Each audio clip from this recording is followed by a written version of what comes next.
18 படி மீது ஏறிடுவார். கதி என்று அவனை சரணடைவார். மதிமுகம் கண்டே மயங்கிடுவார்.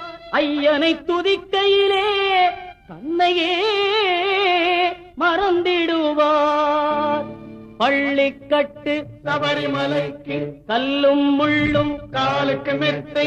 சுவாமியே ஐயப்போ சுவாமி சரணம் ஐயப்பன் சரணம். பள்ளிக்கட்டு சபரிமலைக்கு கல்லும் முள்ளும் காலுக்கு மெத்தை. சுவாமியே ஐயப்போ ஐயப்போ சுவாமியே சுவாமியே